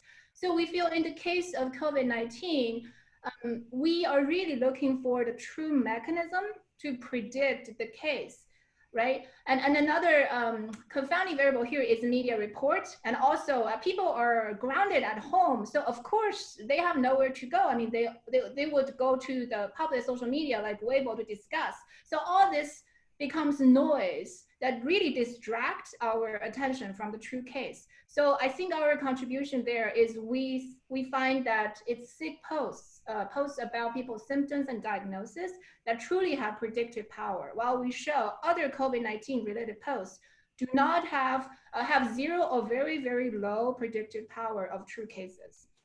So that's for the first study. We're still looking at misinformation and conspiracy theories at very early stage. So I'm afraid I can't really answer Dr. Zhou's question very well. But we do have experts here in the panel who look at misinformation and conspiracy theories. Yeah, looks like that's actually a big cluster of topics for, you know, no matter it's right wing, okay, or other type of, cultural conservatism, xenophobia, okay, as a way of using, you know, social media data. I'd like to discuss the next question is from Anita Liu, who is talking about whether the Twitter data, I think this could be applied to Weibo data too, okay, whether when you scrap this, you know, corpus, okay, are they representative? Okay, so this is Anita's question, okay, and if the tweets are this random sampling or not, you know, whether they can represent, okay, other people's discussion of Twitter discussion, or if you only look at the hashtags, for example, okay, or can this be generalized from Twitter to Weibo, or from Weibo to WeChat? Okay, I think that's the basic of from Anita's question. What about the sampling bias? I might be able to talk to that a little bit, and I posted a link to a paper that my colleague Jean Burgess and I have written that sort of goes in that direction a little bit further up in the chat. So the data that you're gathering from Twitter are certainly representative of something, but not in a demographic sense, because what obviously what you're gathering when you're gathering a particular hashtag is tweets from the people who've chosen to participate in a hashtag. So that's already self-selecting, and that's already non-representative for the broader Twitter user base. Very often the people who participate particularly in high-profile hashtags are the ones who feel the greatest need to make their voices heard, who are most committed or most ideologically committed perhaps to a particular cause, if that's what the hashtag is about, and so on. So it's not representative in that sense of the views of the broader Twitter population. In fact, hashtags on Twitter generally, I'll speak for the Australian Twitter sphere where we've had a much larger collection, but in Australia, only about 25% or so of all tweets actually have a hashtag in them. So if you're only looking at hashtags, you're already only looking at the tip of the iceberg of Twitter activity. And I think that probably also works in a similar way on other platforms where there's hashtags or where there's similar sort of mechanisms for connecting yourself with a particular community or with a particular topic. So in theory, if you wanted to have something really representative, you'd have to sample from the global Twitter fire hose, or in some other form, try and define a much larger population independent of the hashtags that you can sample from. That's not to say that the hashtags themselves, if you have hashtag data, that's not useful. It does represent something, but it represents those people, as I say, who've self-nominated themselves to be in this conversation, who've actively made the choice to participate in this. Now, you've got to work out what that represents, what that actually means, and who those people are likely to be. If you were tracking, let's say, the MAGA hashtag in the US, many of them will probably be Donald Trump supporters, and probably very hardcore Donald Trump supporters. There might also be some who are very hardcore anti-Trump people who are trying to invade the hashtag, infiltrate the hashtag in some form. That's what you would be getting, and that's what you can do an analysis on, obviously, if you've got that sort of data set. But you certainly couldn't use the MAGA hashtag to make any broader claims about what the general US population or even the general US Twitter population thinks about Donald Trump or whatever other topic there might be. So that's, you've got to think about the psychology, I guess, of using hashtags if you're scraping from hashtags, or of using other text markers, I guess, if that's what you're using. I totally agree with what Axel has said.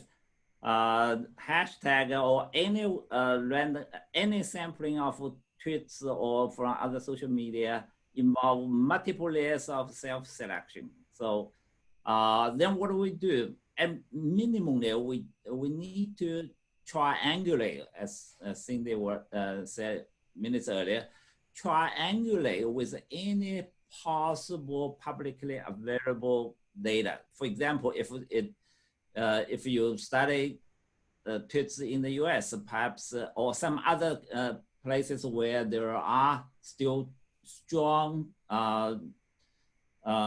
infrastructure for offline survey results, then you triangulate your results with those survey data. And Google search probably represents a better public attention than tweets or some other social media. And sometimes traditional news reports are more representative or balanced, at least, than tweets. And so this is exactly where communication scholars can and should do better, because we have been dealing with self-selection bias all the time. So we should bring in our legacy knowledge and skills into the new table. Yes, and again, going back to what Cindy said, I think we can combine, so in the triangulation, okay, different kind of online data, but also offline. What the beauty of the Cindy study is that her team were using clinical data, okay, public health. So these are the, as objective as it is, okay, or reported by the institutionalized medical, okay, profession, okay, and very precise data sets, so this is another, okay, pattern matching. When we talk about triangulation, it's basically about pattern matching, right? So then the pattern matching with the offline, with the outbreak, okay, data. Yan Wu is asking a question that we did not have. We actually listed this question in our original plan, but we did not have time. But Yan Wu wants to ask all the panelists to share your experiences of working in an interdisciplinary team. For example, with computer scientists. Okay, what was your role as a social scientist? And Jonathan wrote something down, okay, for this question. I'm just reading very quickly what he said. He said, first, the role as a social scientist is don't overestimate your technical collaborators, okay? And they cannot help you solve your key questions, okay, like prove your causal claims, okay? These are universal challenges anyone in any discipline, have to deal with, okay? So you have to come up with the right research design by yourself that can address the key challenges. And then communicate with your collaborators about your needs as detailed and as specific as possible. For example, provide a list of variables with operational definitions so that your partners know exactly, okay, what kind of data you need and where to get this data, how to process and analyze the data. And finally, be prepared to work directly with a graduate student instead of your partner, the professorial partner. So these are the words of wisdom from Jonathan. Anyone else had a chance working with computer scientists? Yeah. Okay. Oh, Celine. Okay, surprise. We now finally get you back. Yes. Yeah. Please. Sorry. Yeah. So actually, I'd like to share an experience like last year, because if you're interested, you can look into a paper we just published in New Media Society this year. This is actually a collaborative work with a group of computer scientists back at Hong Kong Baptist University. So basically, we are comparing how swearing posts, they diffuse differently from non-swearing posts on social media. So we use like the emotion variables as our control variable. So we use like deep learning methods such as CNN and Web2Vec and compare with a set of traditional machine learning methods as SVM. So it's a long process. So we keep working together for a whole year. And at the very beginning, we find it very difficult to convey what we had in mind with the computer scientists. But then it's like we kept talking, and then it's like there must be someone in the social sciences, you know their language. For example, you are very familiar with Web2Vec and you are very familiar with deep learning methods. Perhaps only in that way you can communicate more effectively with them. So finally, we spent 1 year in training these models, and at last it worked. But it really takes time. Anyone else want to add to interdisciplinary? I have to say, you know, in computer science, in communication research, at least in my graduate training, I did not receive enough, okay, about teamwork. Okay, most communication researchers, we publish single author or with one or two, okay, collaborate. But in computer science, okay, you know, it's much common to have a larger group, right? And so I think that's that there's some cultural difference there that we need to have some intercultural communication study, okay, systematically about different type of collaboration. Yeah. All right. The next question I'm picking now, I think is about, I'm losing it, sorry. Okay, I got so many questions. Okay, yes, it's for Wayne, all right? How to deal with the problem? This is from Yimu, okay, and how to deal with the problem that people do not say the truth from their hearts on public platforms, okay, when they're, you know, so there's, on public platform, there's a performative element, right? And how can we correct the systematic error, okay, there? And, but talk with friends with social media is real, like on WhatsApp. Okay, this is from Yimu, you know, how do you deal with that? Well, yes, there's definitely an issue of a spiral of silence that, you know, what got expressed on social media, and you know, those who participate on social media tend to be the most vocal and ideologically committed. So in my research, because I track radical groups, and that's precisely what the group of people I wanted to study. But if I wanted to conduct study about the general publics, yes, I mean, there's issue with self-censoring, self-editing in political expressions on social media. And this kind of speaks to the challenge of getting private data from private chat groups. Because what do we observe from public Facebook pages or tweets are those that might not be authentic, as authentic as those that are shared among like-minded folks in private chat groups. So, I mean, for me, it's not particularly an issue because I'm trying to study very specific political groups online, not necessarily the general public. But you know, we definitely should be aware that there's the issue of a spiral of silence on social media.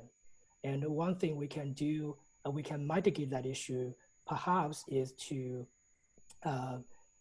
study not just the public data, but also the private data with the respect of privacy and anonymity, but also perhaps with mixed method designs using surveys and Google Trends data and social media data sources. Yeah, and also I think another key is about where you start. If we start from Irving Goffman, you know, everything is performative. Okay, so WhatsApp is no more real, okay, than the public. You know, it could be, you know, socially constructed in that way too. All right. Next is another more methodological question. Okay, from Meng Zhuo. Okay, it's about cross platforms. Okay, network analysis, right, and how to analyze information transmission. Okay, on Twitter and Weibo, or in between the two of them, or even into other, you know, platforms. Are there, you know, there are studies, I think, treating, okay, these corpuses, you know, from different platforms, you know, parallel to each other. I've seen this. But what about integrate, like one rumor going from Twitter to Weibo, from Weibo to WeChat, and then from WeChat to Facebook? Has there anyone studying this? So that is something we want to do further with our 5G study that I showed at the start. So we're already looking at Twitter and Facebook. We're also drawing on another data set that might actually be generally useful to people as well. We're also looking at a news database, the GNOME, the global database on events, locations, and topics, which is a publicly accessible database of news content around the world. So we're trying to trace through these three spaces, essentially articles, content that relates to coronavirus and 5G, to see how at least the timelines, how they work in parallel, and then also to see if there's any kind of obvious patterns between them, that something appears first on Twitter, let's say, and then gets shared further on Facebook, to see whether news reporting about the crisis, about the suspected link between Corona and 5G starts up only once there are physical attacks, or whether there's particular news outlets that are already trying to push this well before. So trying to understand, yeah, how these influence each other, how, to what extent there is, I mean, we talked a bit about agenda setting early on, but to what extent, I guess, there is a bit of kind of cross-media agenda setting going on between these different platforms as well. I think there's a lot of richness in this, but obviously you can show correlation. It's probably much harder to show any kind of causation between the two without going into very different forms of research, interviews with journalists, interviews with the social media participants themselves. Those really are needed, I guess, to better understand what the motivations perhaps might be and what the reasons might be for any kind of move of information across these different platforms. Thank you, Axel. Yes, Celine wants to say something?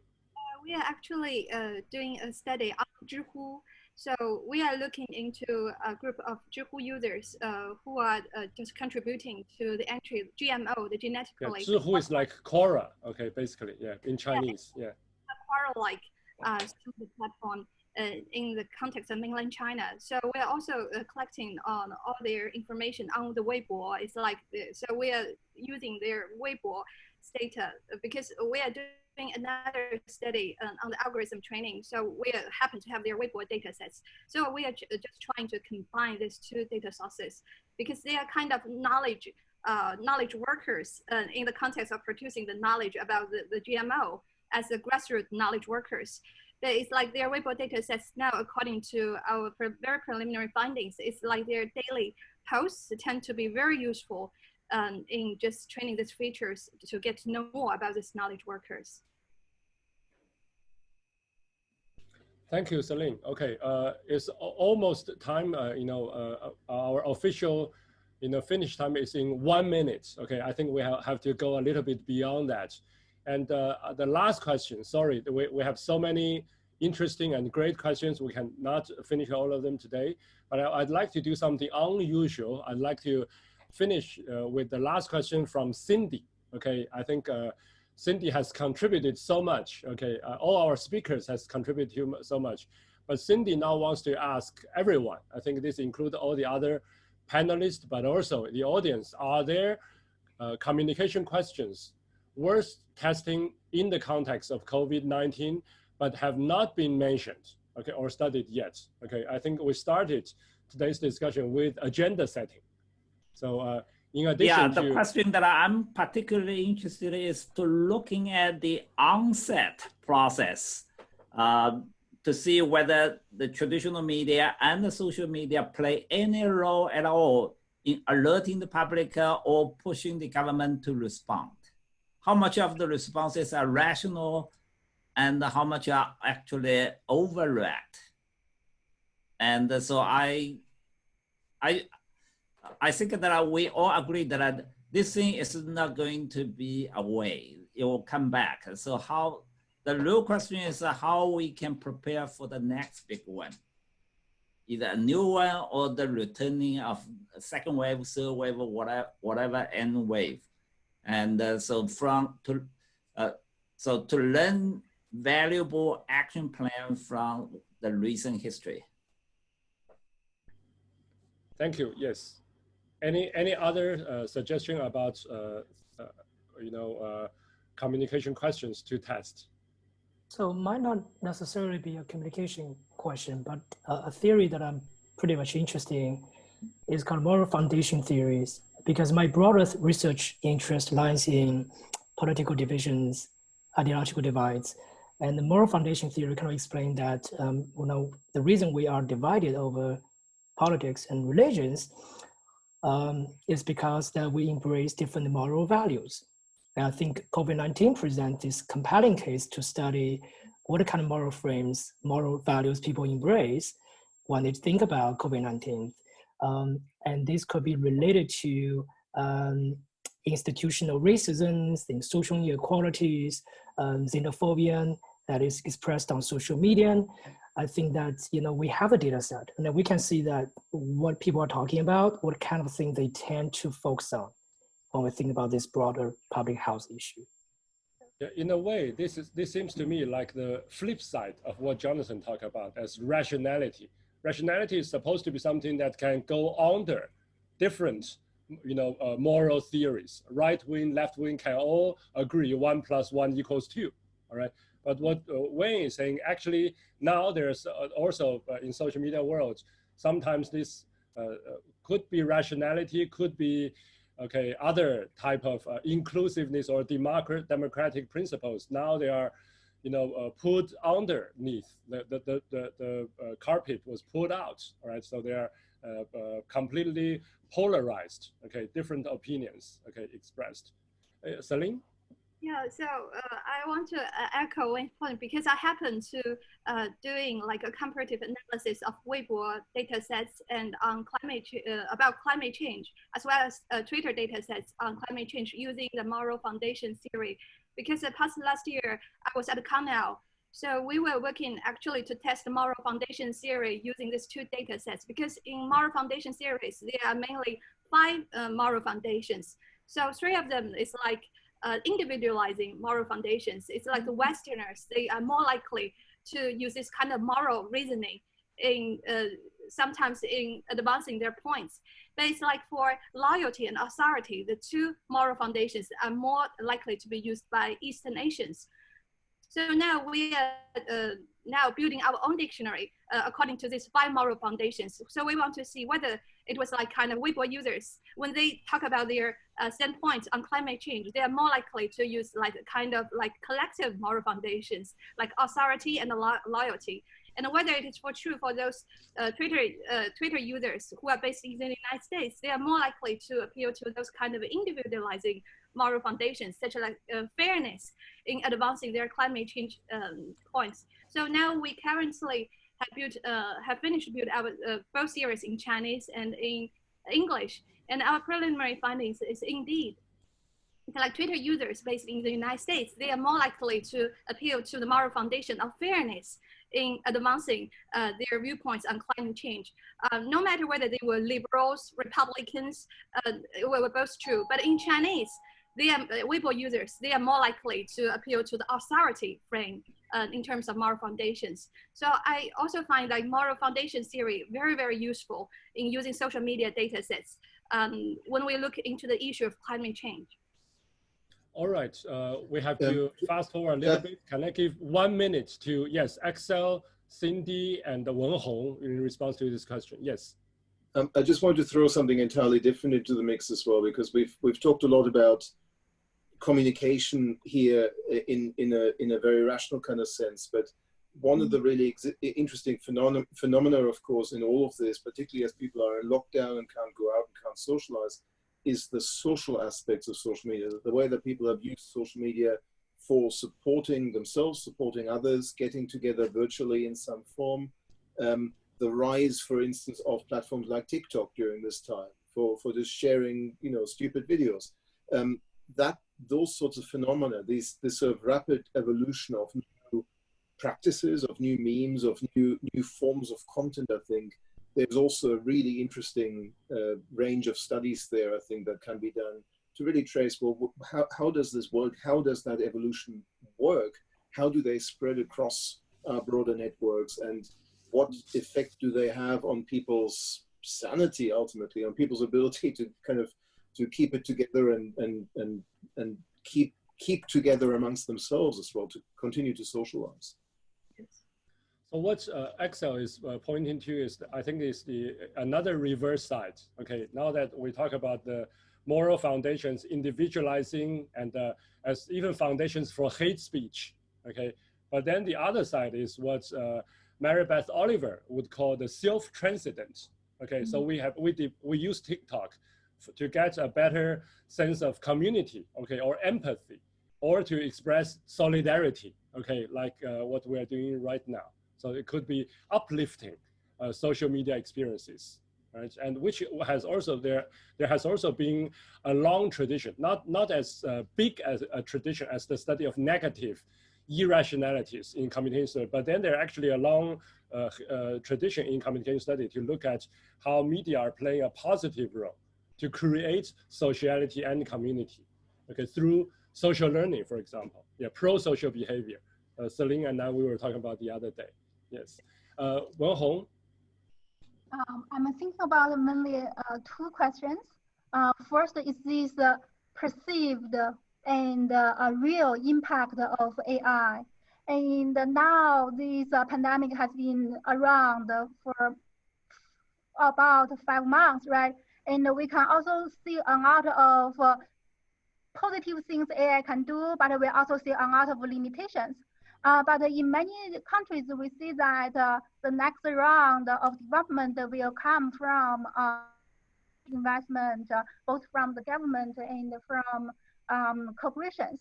So I just puzzled by this question. If we know there are so many limitations and so many pitfalls, why we still go in like this, as if like technological determinism is the only way to go. And second is also related to social network. In particular, during this very challenging, trying time, and many of us have to stay at home for quarantine, and how we use technologies to maintain our network, that our network transform or shrink, to whom we turn for information, for help, for trust, for psychological well-being. And what's the role of not just social media as a communication technology, but also as a venue for social identity and performance, and how that actually help us to increase community resilience. Fantastic. I think that couldn't be a better ending, okay, for our discussion, with the emphasis on resilience in a communal manner. Right, and also probably the most important origin for modern communication study is systematic failure. Okay, in the World War. Okay, in the Holocaust. Okay, how could civilized people do all these uncivilized things? Okay, and that's the beginning of mass media studies. I think today, you know, what Wenhong was saying. Okay, how could the most advanced AI, okay, system fail to predict? Right, not just in China, in the US. I think Cindy was very early on, in the middle of the Wuhan crisis. Cindy was already, you know, we are Facebook friends. She was already warning, you know, Americans about, you know, this is not just a foreign thing. Okay, we have, but then it's a complete systematic failure. Okay, in the tragedies could have been avoided, but In what way? It's not just the hardcore medical sciences, but actually communication, science to raise public awareness, okay, beyond the ideological camps or the moral foundations. I think that's something that we can go back, always return to, especially at this moment of the COVID-19 crisis. So with this, I want to give a big hand to all our panelists, okay, and thank you so much. We have learned a great deal, although we have only covered half of the questions we prepared to discuss, which means if people are interested, we can have another, we don't even need to prepare for the other questions that we agreed on. And we can share this, okay, with our audiences as well, okay, in the spirit of open science. All right, so the last thing for us is our virtual ritual, okay, our virtual group photo. If you have told Ziyi or Daisy, you will be able to turn on your camera and join our speakers, yes, to take a collective photo together. And the gesture today is to do this. Okay, so this is a victory sign, but also it means 2, okay, because this is the number 2 Solidarity Symposium, okay? Can we have more people turn on your camera with, all right, yes, thank you so much.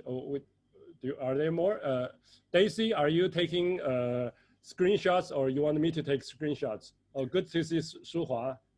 Okay, I will take the screenshot. So Daisy, you say 1, 2, 3. Okay, wait a minute. And then everyone smile or make a funny face. 1, 2, 3. Okay, one more. 1, 2, 3. Okay, fine. Okay, thanks everyone.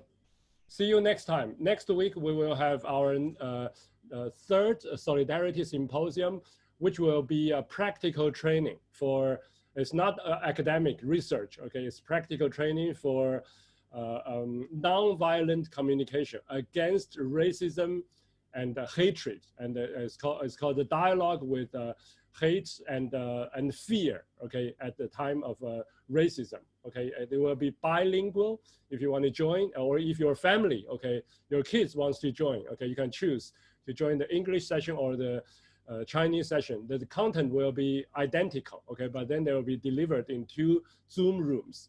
So see you next week, if not earlier at ICA sessions, and or next time. Please keep tuned into our Zoom webinar, and also our new YouTube channel, which we will also announce, okay, after this event. Thank you very much. It's been such a fantastic time. 2 hours flies by. Thank you all the speakers. Thank you everyone for joining. I'm going to play our final goodbye song. All right, it's still the same music, but with some goodbye message.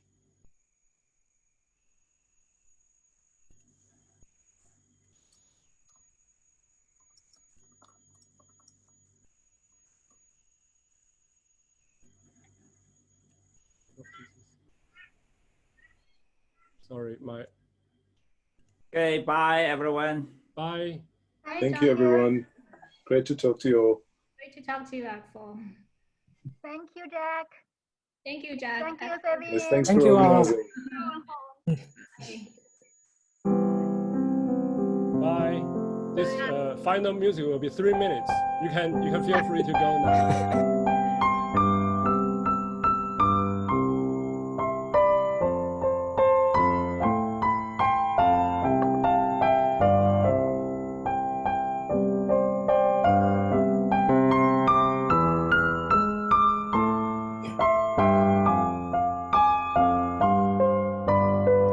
Celine, I feel sorry to, disconnect for so long.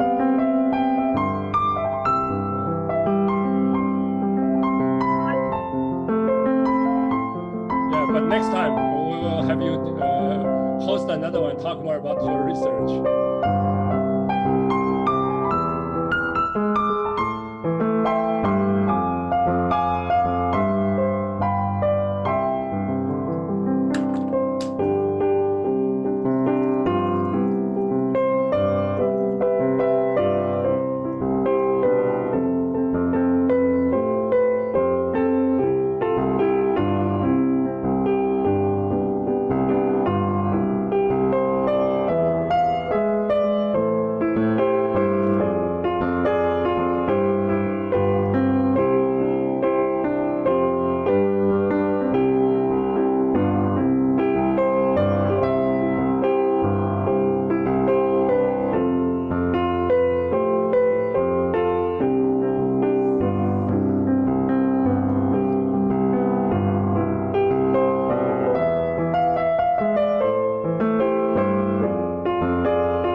Thank you.